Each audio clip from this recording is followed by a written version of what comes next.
I'm Ashin Singh. It's Wednesday, August 12th. You've got questions and we've got answers. This is Search, where we're breaking down what you're asking right now in real time. Let's get right to it. We've got our Maya Ephraim here. She oversees our online search trends. Maya, what are people searching for today?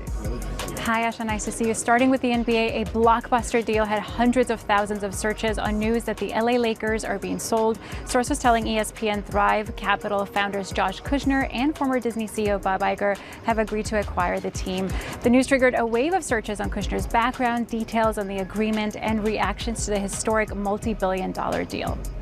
Moving on to yesterday's primary election results, which are still trending, with high interest in the Wisconsin governor primary between David Crowley and Francesca Hong. And in Minnesota, interest spiked around Amy Klobuchar, Peggy Flanagan, and MyPillow founder Mike Lindell's primary bid, particularly whether Lindell has conceded. People are also tracking which candidates were endorsed by President Trump.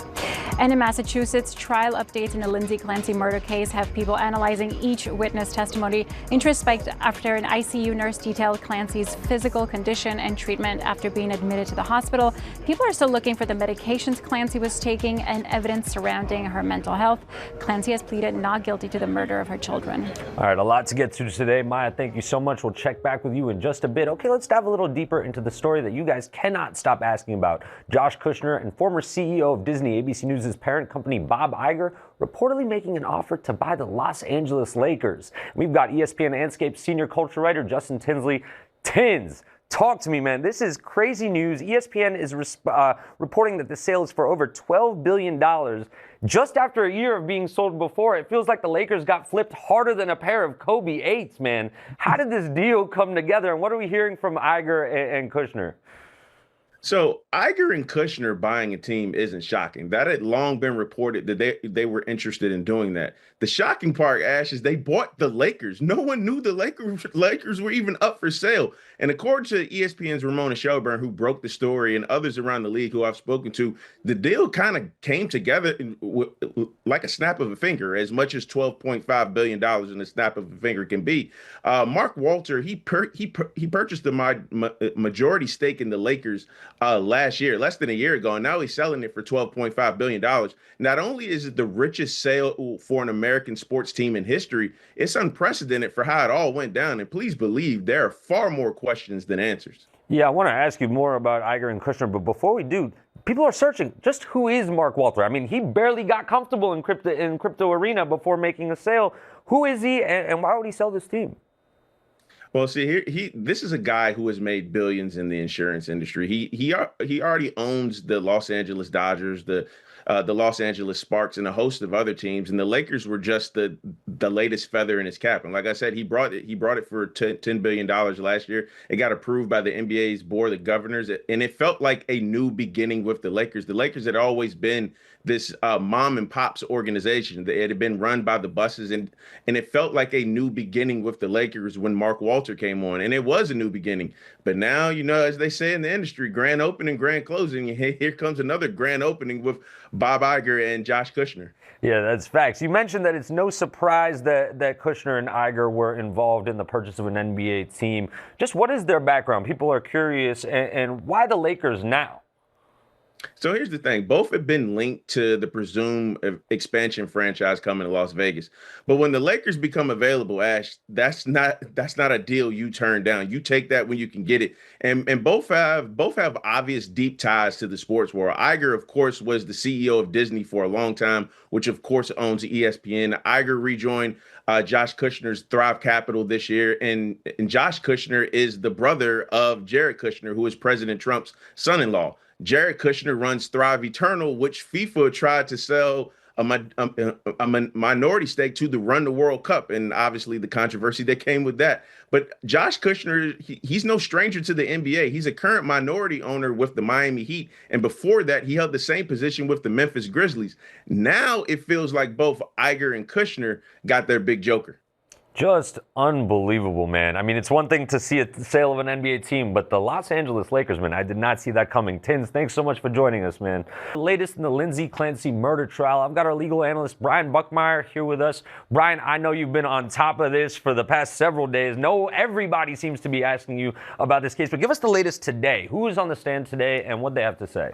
So, Austin, it's another big day, the Lindsay Clancy case out of Massachusetts. We had a number of witnesses take the stand. We had a medical examiner just on the stand now and finishing up with some testimony. We also have the mental health counselor, and I think the big one also that other people are looking into, it was a state police officer, the state trooper who testified, and we got more of the same of what we're getting at. More observations of Lindsay Clancy, more of the evaluations of her. The defense trying to push back that this is a cold and calculated woman who committed a crime.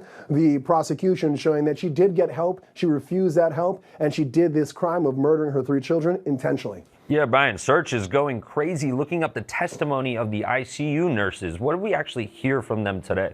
Yeah, so this is the ICU nurse who actually treated Lindsay Clancy the day that she is accused of killing her children and then trying to commit suicide herself. In terms of what we learned more about her ICU delirium and the restraints that she had held to her while she was still in that hospital. The officers surrounding her. Don't forget, she's still in custody at this point in time. But I think another big thing was also the capacity change, or the conversation around the capacity change for a healthcare proxy. The defense making a lot of leeway about there, a lot of hay about that, trying to suggest that her mental state at that time was clearly something that was not appropriate, and clearly she was not in her right mind. Yeah, Brian, I'm going to need you to take me to law school for just a sec, because one of the biggest breakout searches today is for this term voir dire. What does it actually mean, and how is it actually relevant to this case? So voir dire, or if you are south of the Mason-Dixon line, voir dire, directly means to see the truth. It's a Latin and French term. It happens in 2 different places. One, where you're trying to pick a jury, you voir dire prospective jurors to select that jury. The other one I think that people are looking up, and why it's so important now, is there's a voir dire with the state trooper. And what that is outside the presence of the jury, you ask a witness about questions to see whether or not what they're going to testify in front of the jury is admissible. I see. And Brian, we understand that Lindsay Clancy is actually suing someone today. What do we know about this suit, and who is she actually suing?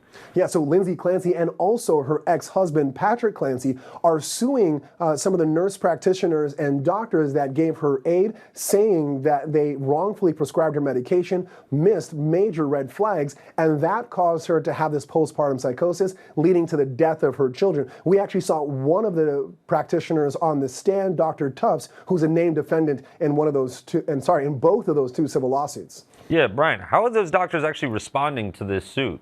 So in large part, this is a claim of negligence, saying that they missed the red flags, that they should have seen them. And they're responding by saying, no, we saw the flags, we saw the symptoms, we treated her as she should have. But as many people do, they did not take the medication, they didn't follow the procedures, and that's what led to these deaths. Brian, I have to imagine this is not the last time we'll be chopping it up about this case. Thank you so much, man. Appreciate you. We just ran through your top searches, but what else is on your timeline? Let's get back to Maya. Maya, what else is trending today? Ashan, sky watchers around the globe are looking up to catch a glimpse of this total solar eclipse. The rare path of totality swept across Greenland, Iceland, and northern Spain, with millions across North America and Europe catching a partial eclipse. People are looking for pictures and videos and are already asking about the next eclipse that will cross the United States. And speaking of space, NASA stepped in to debunk a viral conspiracy theory known as Project Anchor. Social media posts falsely claimed a leaked NASA document outlined a plan for a temporary 7-second loss of Earth's gravity. NASA released an official statement confirming the claim is a hoax, reassuring the public that Earth's gravitational field remains stable. Asha, no one can turn off Earth's gravity because it's connected to the mass of the planet. Just making sure that's clear. No, that's super helpful. Also helpful to know that NASA is paying attention. They see the memes. Maya, thank you so much. Appreciate you. Coming up, one search always leads to another, and we've got a trending topic, but that's just the surface. We're peeling back the layers, and the spiral is up next.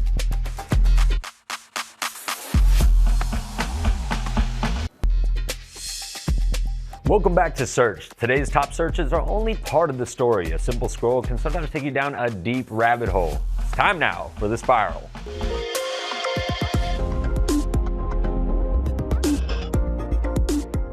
All right, and you guys can't stop asking questions about sports gambling. We're following your clicks and curiosity, and it looks like you guys want to know about the latest investigations and what to know as people question the integrity of American sports. So let's break it down. We've got our Peter Haralambous up first, and then David Purdom. Fellas, thank y'all so much for joining us. Let's start with the investigations into athletes accused of sports gambling and conspiracy. Peter is following the latest for us. Man, I need you to lay the foundation here because it feels like every day there's just another athlete that's under fire for gambling-related allegations. Here in New York, there are new developments in the federal NBA insider gambling case involving NBA veteran Terry Rozier. A judge is now accusing one of the defendants of trying to obstruct justice and tamper with witnesses. What's the latest there, Peter? Yeah, and at this point, De Niro Laster, a childhood friend of his, is being held in custody after a judge probed allegations that he was engaged in witness tampering. All of this centered around two different allegations. The first, that Laster contacted one of his co-defendants in this case, urged him not to cooperate with prosecutors. In different instance, he allegedly contacted one of the witnesses in the case and sent them a rat emoji. Prosecutors alleged that it was a kind of veiled threat. His lawyers tried to push back on this, describing it as a rat cartoon, downplaying that this was an attempt to impact that witness's testimony. The judge totally unconvinced by that argument. In fact, actually accusing his lawyer of mansplaining in court. His bail was revoked. He was ordered into custody. He's currently at MDC, the Federal Detention Center in Brooklyn. Really is just unbelievable. And let's sort of head over to another case. In June, former Detroit Pistons guard Malik Beasley was charged in Brooklyn, New York, with conspiracy and bribery related to point shaving and insider prop bet manipulation. He's pleaded not guilty, but where do things stand with his case? Is he saying anything, and do we know where he's playing? Yeah, his lawyers are denying wrongdoing. They say an indictment is not proof of any kind of wrongdoing here, and saying that they're going to fight this case. He was released on a $100,000 bond that was actually co-signed by his parents. All of the allegations here center on 4 different games where he's accused of actually manipulating his own performance in order to help people who were betting on his own games. At this point, even though he made over $60 million in his career, prosecutors say he accrued millions of dollars in debt. Because of those debts, he agreed to start manipulating his performance across those 4 games in exchange for getting some bribes or having some of that money basically discounted from his gambling debt. At this point, he's beginning to receive evidence ahead of a possible trial. Again, his lawyer denies any kind of wrongdoing and is vowing to fight these allegations. Wow. And Peter, I just want to head over to football because this case just lives rent-free in my head. Where do things stand with Brendan Sorsby's college gambling investigation after the NFL actually finally denied his application for a supplemental draft? Has he entered a plea? Do we think he'll ever play football again? What do we know about that? At this point, he's given up hope on playing in 2026. He's looking to the future. He's looking towards the 2027 draft, and he's trying to frame all of this as a positive, saying he did have a problem. He acknowledges he made more than $90,000 in bets, including at least 40 on his own games, and that he needs to improve. He's going to focus on himself over the next year and look forward over to the 2027 draft. No chance of him playing this year. Peter, some feeling in me feels like this is just the tip of the iceberg. Thank you so much for breaking this down for us.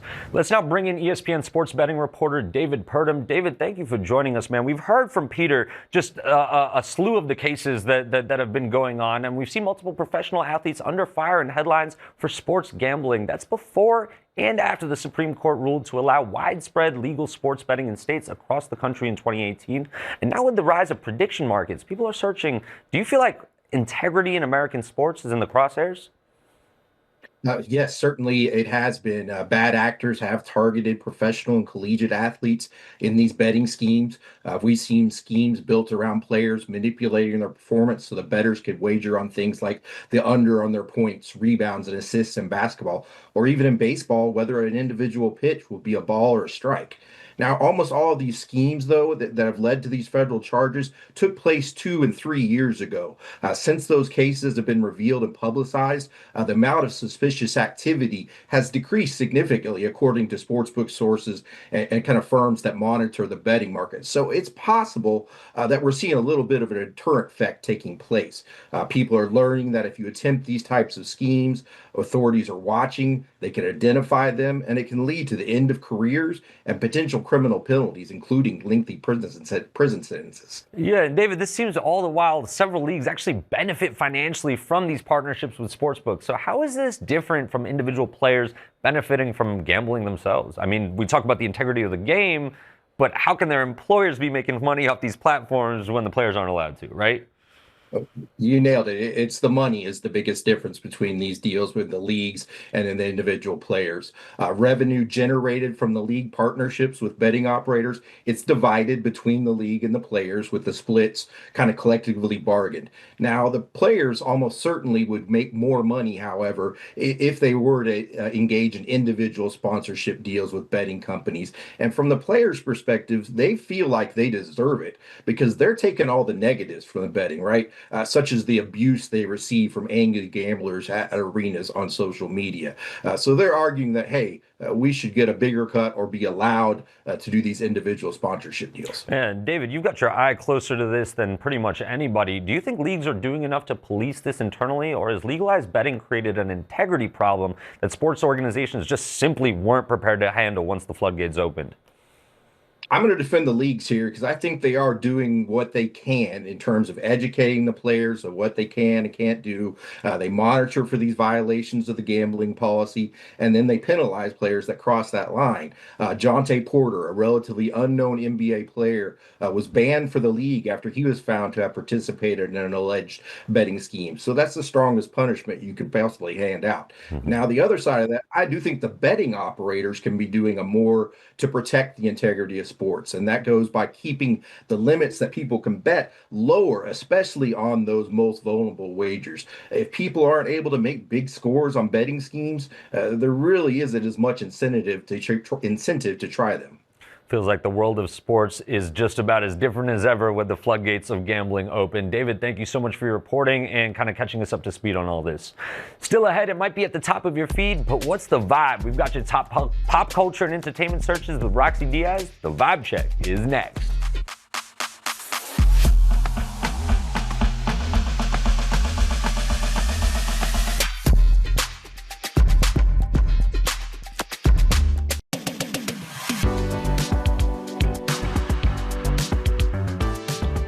All right, it's time now for our Vibe Check, a look at what's buzzing in entertainment and pop culture. Our Roxy Diaz joins me now for more on what's trending on your feeds. Roxy, what's the vibe today? Well, some sad and heartbreaking news from a beloved star, Lucy Davis, who played Dawn Tinsley on the original UK Office, announcing she has stage 4 breast cancer, saying it has metastasized to her spine, hip, and ribs. The 53-year-old writing, "The cancer is incurable and too late for chemo." Davis was diagnosed a year and a half ago, and she says trying to, quote, "live out whatever might be left of my life in as fun of a way as I possibly can." Davis has a career that has spanned Shaun of the Dead, Wonder Woman. Her role on the original UK Office inspired Jenna Fisher's Pam. Our hearts and prayers go out to her. Now, Julie Andrews is officially closing her Genovian chapter. The 90-year-old legend says she turned down an offer to return as Queen Clarice in The Princess Diaries 3. Her reasoning is pure grace, telling Today, quote, "It's too late for me to do it. I think that the story has to continue in Princess Mia. It's her story. It's not really mine." The third film is moving ahead with Joy Rice, Adele Lim directing, though the rest of the returning cast remains under wraps, and Andrews fans still have plenty to celebrate. A documentary of her life from director R.J. Cutler hits Disney Plus in 2027. After nearly a decade and a family of 5 children, Cristiano Ronaldo and Georgina Rodriguez are officially married. The couple wed Tuesday in a civil ceremony in Portugal. A spokesperson for the newlyweds calling it a private and intimate moment attended by their 5 children. The wedding came exactly 1 year to the day after they announced their engagement on August 11th, 2025. Their story has played out in the spotlight since their first public appearance at the FIFA Awards in January 2017. Through building a family and mourning the loss of their newborn son in 2022, which Georgina opened up about in the Netflix series I Am Georgina. As Ronaldo said in that series, "After a while, I felt that she was the woman of my life." And of course, CR7 is finally official. Congratulations to them. And last but not least, from Lex Luthor to Gilderoy Lockhart, Nicholas Hoult is joining HBO's Harry Potter series as the famously vain defense against the dark arts professor, the role Kenneth Branagh made iconic in the films. The casting comes as the show preps its second season based on Chamber of Secrets, filming this fall. Now, while season 1, adapting the first book with an all-new cast, arrives on HBO Max December 25th, Holt's resume makes him a franchise veteran, Beast in the X-Men films, Lex Luthor in Superman, and Mad Max Fury Road, and the acclaimed The Great. So, the Wizard for this one is completely charming. He comes without a warning label, so expect Lockhart to steal every scene that he's going to be in, Ashton. Rox, I can't even believe that we're getting excited for season 2 of a show that hasn't even come out yet. It's kind of unbelievable, right? Harry Potter world is a totally different world. Amen, for real. Roxy, thank you so much. All right, I'm Ashton Singh, and this is Searched on ABC News Live, where your questions meet real answers. We'll leave you with what's trending right now on abcnews.com. You can scan that QR code right there to catch up. We'll catch you back here tomorrow. Be safe.